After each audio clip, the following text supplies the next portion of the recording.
আমাদের আশেপাশে এমন অনেক প্রতারক চক্র রয়েছেন যারা সারাদিনের ছদ্মবেশে মানুষের কাছ থেকে বিভিন্নভাবে টাকা আদায় করে থাকেন।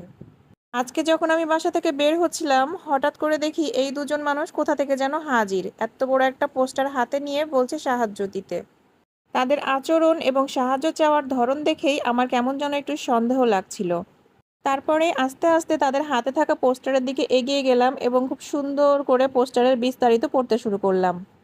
পরে আমি এই হুজুর ভাইটার কাছে বিস্তারিত সবকিছু জানতে চাইলাম যে পোস্টারে এই যে বাচ্চা মেয়েটার ছবি দিয়ে রেখেছেন, এই মেয়েটা আপনার কে হয়?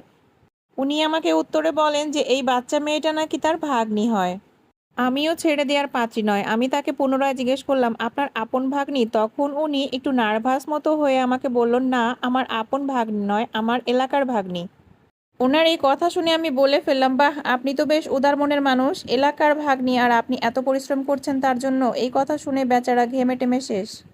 আমি যখন বাসার গেট খুলেছিলাম তখন তারা দুজন ছিল, কিন্তু আমার ভিডিও করা দেখে সেখান থেকে আস্তে করে একজন সরে যায়। আর এই বেচারা আমার সাথে কথা বলতে গিয়ে পুরাই ফেঁসে যায়।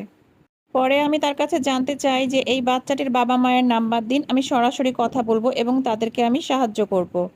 কিন্তু এই দাড়িয়ালা ভদ্র হুজুরটা পরে কোনো নাম্বার আমাকে দিতে পারে নাই। আর ততক্ষণে আমার বুঝতে বাদ নেই যে তারা হলো ভণ্ড এবং প্রতারক চক্রের সদস্য।